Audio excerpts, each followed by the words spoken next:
This episode of the Leap Forward podcast is brought to you by Bridge LT, leaders in conversational learning and innovation. Through AI role plays, technical simulators, and comprehensive training programs, Bridge LT is revolutionizing the future of corporate and enterprise education. Join us on Leap Forward as we speak with Lynn Howden, founder of Think Academy Services and a leading expert in automotive retention strategies. Lynn shares her extensive experience from introducing early renewal programs to developing cutting-edge omni-channel platforms. She discusses the critical importance of customer experience in today's market, emphasizing how technology and personalized service drive loyalty. Tune in to gain essential knowledge on mastering customer retention.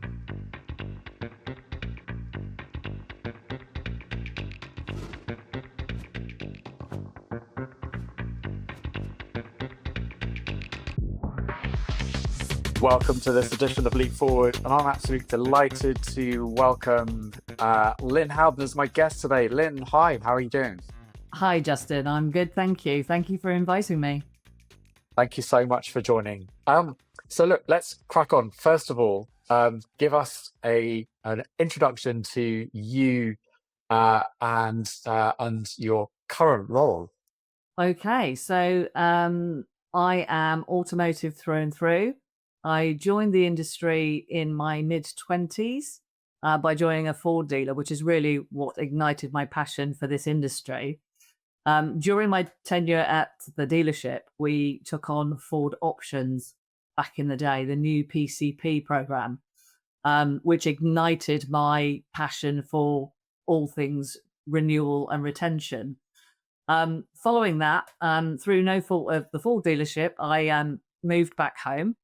As a result of that, was lucky enough to join Half a Car with the American-based company that had introduced options to Ford as their renewal catalyst. So I worked in UK, Europe, and Asia Pacific for 12 years with them, providing retailers worldwide with a robust renewal-focused customer retention strategy, which was new for the industry. There really hadn't been any focus on renewals or retention in the industry up until that point.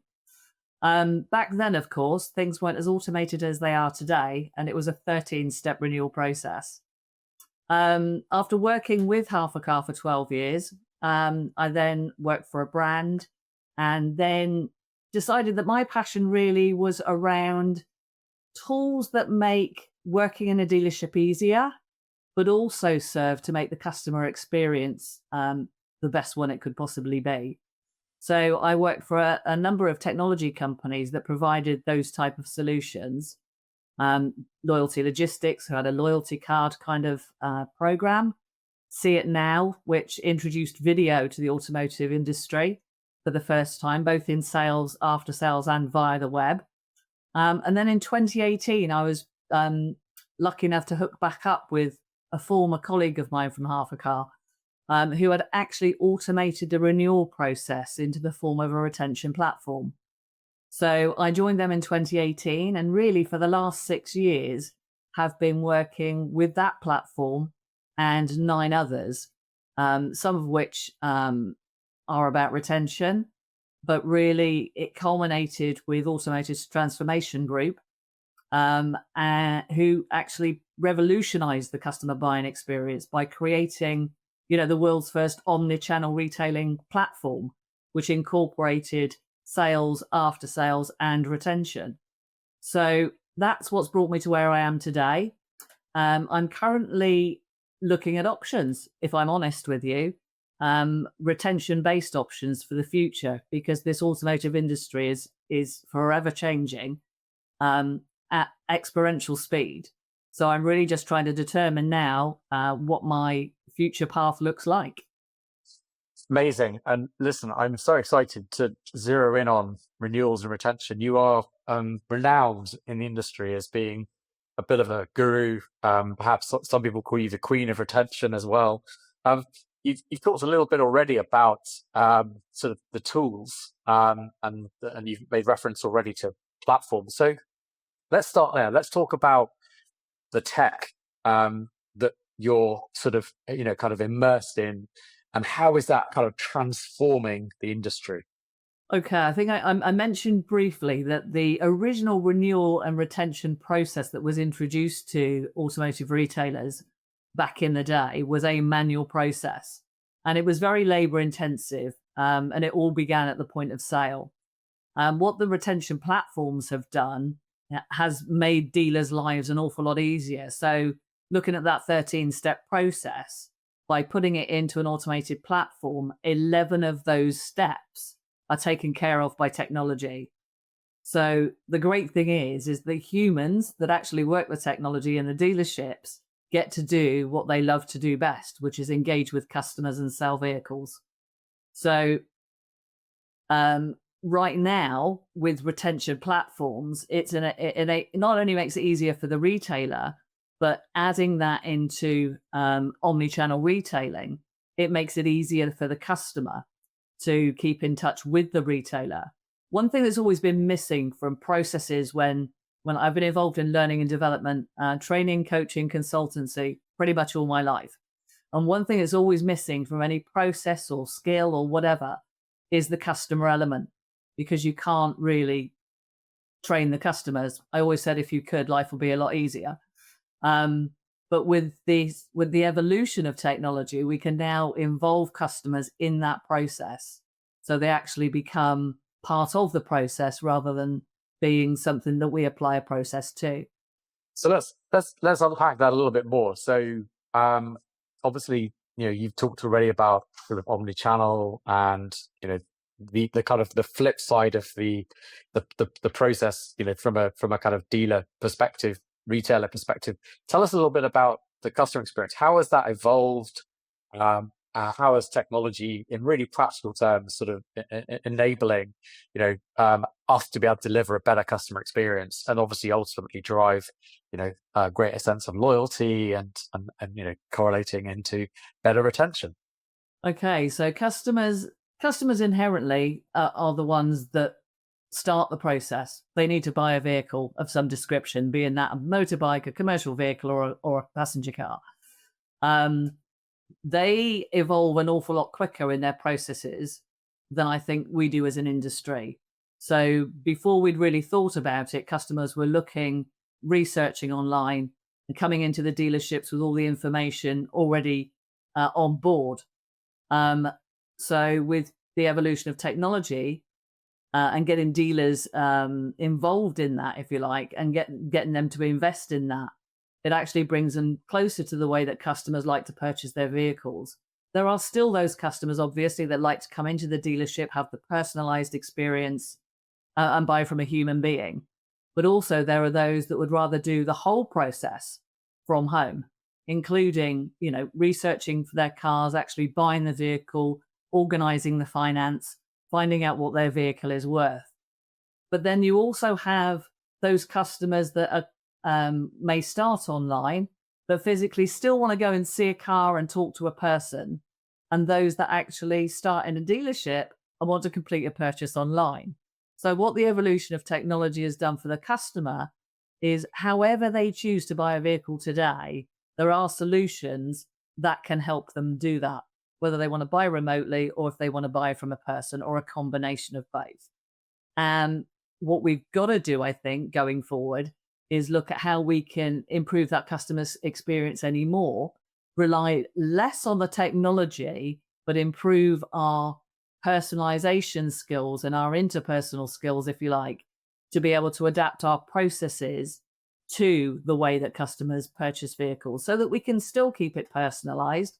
We can still interact with the customer, be it digitally or in person, but actually the customer still feels that they are being given a service and they're not the ones having to drive the process. So talking about the customer experience, it's quite interesting because you here you are, with a real laser focus on retention, but you're talking to me about buying a car. So when's the best time to think about retention? What a brilliant question. At the point of sale.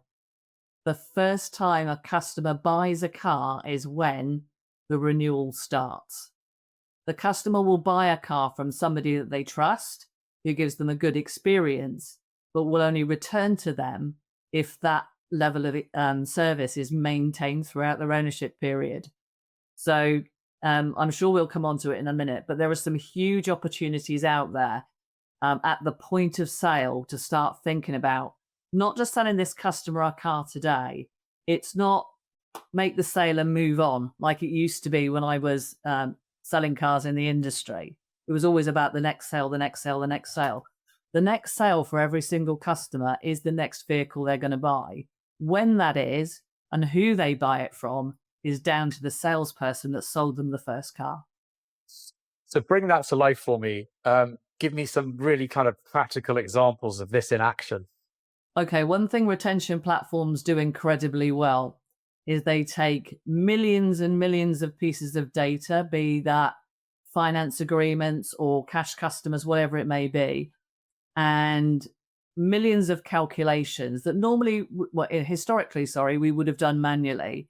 And at the touch of a button, you can switch on a retention platform and all those calculations are done. And they're done with a view to working out if this customer is in equity.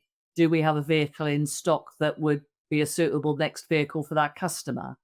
Are they in a position of parity? And by parity, we mean, are they in a position where they can step from their existing vehicle into a brand new vehicle with little or no money down and the same monthly payment, for example, if they took it on finance, or a similar cost to change that they had last time if they were a cash customer? What we need to do with all of that information is still apply our sales skills and our customer engagement skills throughout the customer's ownership period to ensure that when that optimum time to change for each customer arrives, we are ready, the customer is informed, and it's a natural occurrence. It's not something that we don't think about for 2 or 3 years, and then we think, Justin's coming to the end of his finance agreement, better give him a call. It's a process, not a project when it comes to renewals. And you talked a little bit about skills there. So let's zero in a little bit more. So what are those skills and how do you teach them? Okay, that's again a great question. The skills required to sell a car are very different or are unique, as are the skills required to give a customer a good after-sales experience. And I want to join those two together, and it is all about retention. So in the customer's mind, when they're purchasing a vehicle, the sales department, the service department, the parts department, the admin department, they're not separate departments. They are all part of the dealership the customer buys the car from or the vehicle from. However, still today, those departments operate in isolation when it comes to customer care. So we'll have a sales way of looking after our customer pre and post delivery. We have a service way of looking after our customers during the service MOT part of their ownership period. But the two aren't joined. From a customer perspective, they want to be looked after by the place they bought the car from. So sales and service throughout their ownership period. So when we're talking about skills levels, it's really about having a retention skill and retention process that encompasses every touch point during the customer's ownership period with the dealership. And as someone who's been, I suppose, in a sense, sort of pioneering retention as a concept and has worked with the brands like Ford, who are kind of celebrated as being leaders in many ways in this regard. What, in your experience, are the best ways today to kind of upskill and train and develop those teams to make them really performant? Okay, so technology is important. We've already established that, and it's already helping dealers. But for a good retention strategy, to upskill people, the people and the processes are equally, if not more important than the technology that they use. Without good skills, without good processes, that technology will never do what it's designed to do. So you need to upskill the people. I guess if I'm going to liken it to any process, many dealers have a great retention process. It's very robust and it's working really, really well. There are also those that apply the skills they have to sell a vehicle when they are trying to renew a customer. And it's not the same. That customer knows you, you know that customer. We need to use the information we know of that customer, including the information that's provided by the technology in terms of equity and parity, stock levels, and all that good stuff, and make sure that that customer feels like it's a continuous relationship. It's not just sell a car today, I don't hear from my dealer for 3 years until they want to sell another car. It is a relationship. And you'll see in every sales process, build the relationship with the customer. That relationship building shouldn't end when that customer has taken delivery. It needs to be a perpetual part of every process that customer experiences throughout a dealership. So when we're talking about skill levels, and one of the things I focus on, I guess, in the last 6 years is applying the process, taking the salesperson's thinking and applying it to a renewal process. Slightly different thinking, same skills apply. But it's the thinking as well as the tools and, of course, training that will evolve those people to be as good at renewal and retention as the technology can help them to be. And when you describe the kind of omni kind of world that we all live in, and we talked a little bit about sort of like, consumer behavior, kind of changing based on being, connected, and the use of mobile phones and all of that. How have those kind of skills evolved, when it comes to training folks in best practice in retention? That's a really good question. So in terms of, training, there are millions of training companies out there and incredibly proficient, good companies. I think the content and the way that we provide it to the customer is probably less of an issue than the recognition of the need of it by brands, financiers, and retailers. We work in a very, very lean arena within the automotive industry right now compared to even 10 years ago. And I think one of the major misses is, if you like, is to save money, we cut training, and staff turnover. Staff turnover in our industry has never been, applauded because it has quite a high attrition rate in terms of retailers. But giving those people skills that will not only sell them a car today, but will sell them a car tomorrow and help them give them a customer for life, is where we need to invest. And it's that old adage, Justin, if we look after our people will look after our customers. I think we've sometimes lose sight, or we're blinded by technology and we forget about the people that work that technology. They don't know what they don't know. And they don't know how to apply their thinking to technology in the same way as they would apply it in a manual type process of old. So I think the investment in the skill levels and how we present that to our customers is all about people engagement, before customer engagement. I'm just thinking about retention from my own kind of personal experience. And, I've had sometimes, the best kind of initial sales, experience when I've gone into a dealership and, absolutely, textbook stuff and feeling fantastic as I ride off into the sunset, my dream vehicle that meets all of my needs. And then, of course, there's an issue and I come back and the experience is almost the opposite. And I kind of almost fall off the wagon. How do you, as a retention guru, kind of help sort of solve that sort of what I can see as kind of a critical kind of almost disconnect between different parts of an org?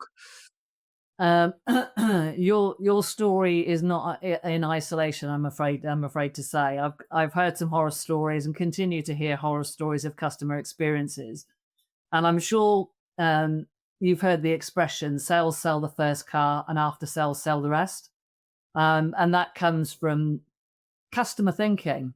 When you're buying a car, it's an exciting experience. You might have a good experience with a dealership. You might have mediocre. But whatever, you end up with a brand new car, and that's really exciting. And you can go and show it to all your friends and show it to your colleagues, and it's something to be proud of. When you come up to a service or you need maintenance and repair or an MOT, you have a different mindset as a customer. Nobody likes spending money on something they can't see, because you can't now go and say to your neighbour, oh, look, I've just spent £500 on my car, or I've spent a couple of £100 having this fixed. It's money not for nothing, but it's not a tangible thing. So the customer experience as well, when they bought a car, if it's a first problem or a first service and you phone your salesperson, it almost seems like they just want to push you into the service department, which is the right place for you to be. But I think we now, in this new evolving world, in terms of the brands that we've now got in the marketplace, the technology we've got, we each need to own a customer. This is one customer as the customer of the dealership. It doesn't matter what their issue is. And I guess this might be unique. If a customer had a problem with a car when I was selling a car, I wanted to be the first to know, because I was that customer's touch point with the retailer and I sold them the car, and I wanted to own that problem and help them through that problem and help them solve that problem. And if it meant me taking that problem and speaking to the service department to say, Justin's got a problem with this car, when can we fit it in, and me call you back, then I would do that, because you were my customer. You hadn't yet visited the service department. But I think it's a case of understanding the customers. We all understand how customers think differently in service, and we all want to give them a good experience. And there are, don't get me wrong, many dealers, many hundreds of dealers have got exceptional after sales processes. But you can't help the way the customer thinks when they're spending money in a service department. So we've got to give them a good experience. We've all got to own the customer. It's not a sales customer or a service customer. It's our customer.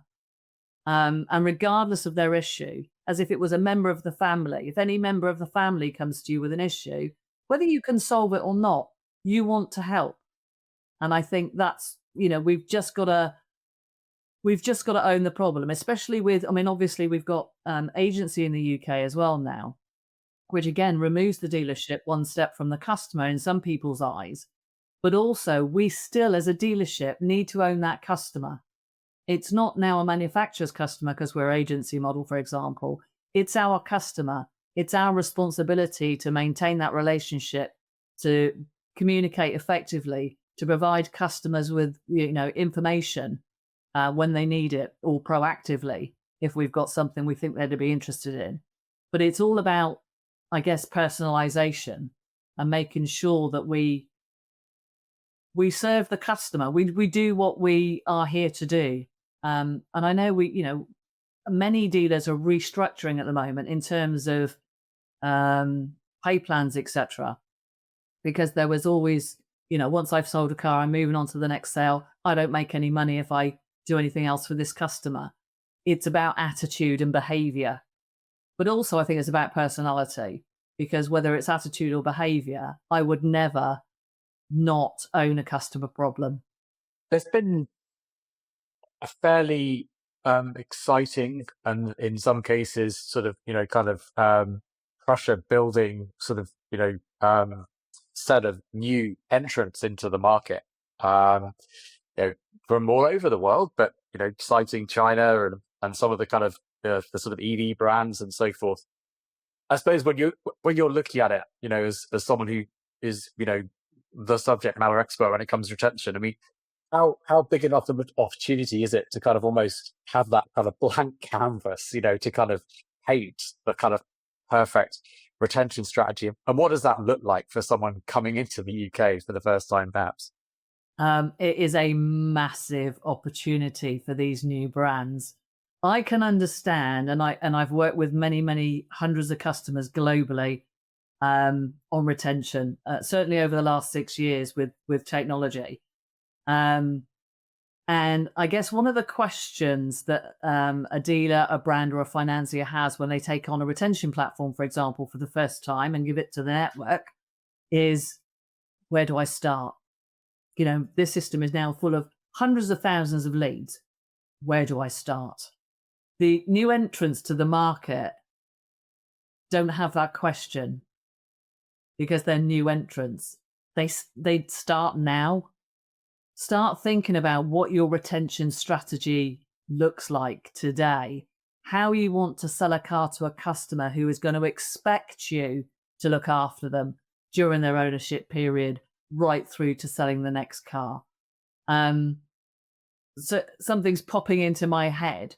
A gentleman that owned half a car back in the day, which is a guy called Eustace Wolfington, he always said, your customers have a doctor, they have a dentist. You just need to make sure you're their car man for life, because that's what you want to be. We should be serving the customer to a point that they don't want to go anywhere else.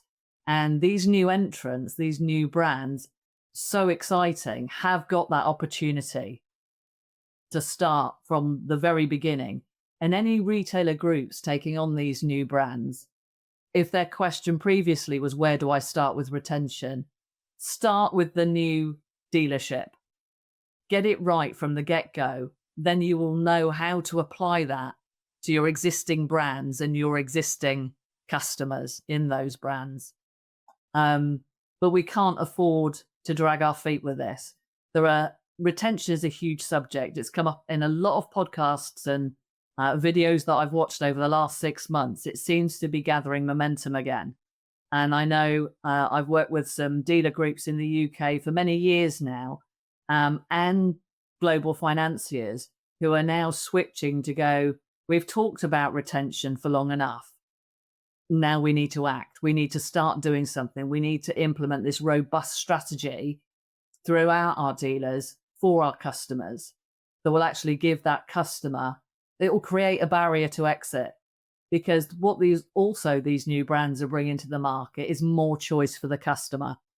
I'm really getting a picture of sort of retention being, the kind of the sort of the bottom of the iceberg, right? It's the real kind of the real driver, particularly now, as you said, in terms of where the market is, in terms of margins and some of the other kind of pressures that are going on in this space.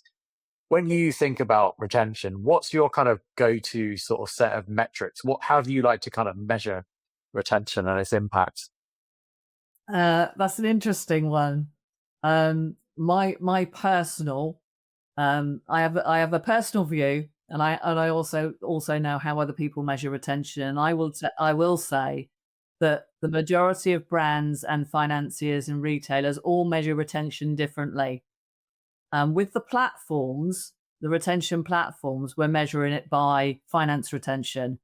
They are primarily for finance customers, or utilized for finance customers, although they can accommodate both. So we look at finance retention, and then perhaps cash customer retention doesn't get measured. I like to measure it, as I've always been taught, by a contacted to sold ratio. I know that if you have a retention platform and you keep in regular proactive engagement with that customer during their ownership period, that you will have a 2.8 to 1 contacted to sold ratio. So essentially what that means is for every 3 customers you speak to, you will sell another car. Now, everybody strives for that. And in the UK, I don't know the national retention statistical brands, but statistics that I've heard are around 25, 30% for passenger cars, much, much lower for motorcycles. But every process is different and everything is measured. What I will say is the best way to measure retention, if you're a retailer, is to make use of all the systems you've got that measure the various aspects of retention. So if you've got a platform with finance customers, take that retention metric. If you can measure your cash customer retention by the amount of cars they bought you from your DMS, measure that. But own it. Bring them together and work out what your retention is. Then have a look at how many of those customers that didn't renew fell off the wagon during their service cycle. So did they come back for the first service and tail off at the second? Did they come back for the first and second and tail off at the third? This is why I was saying that the process for a customer needs to be seamless from point of sale to point of resale through every department, because if they don't drop off, during the after sales, well, they do drop off during the after sales process, not necessarily because of after sales. Maybe, they park next to one of these new brand vehicles in the supermarket and thought, oh, that looks nice. Must go and have a look at that in a dealership, and decided to renew.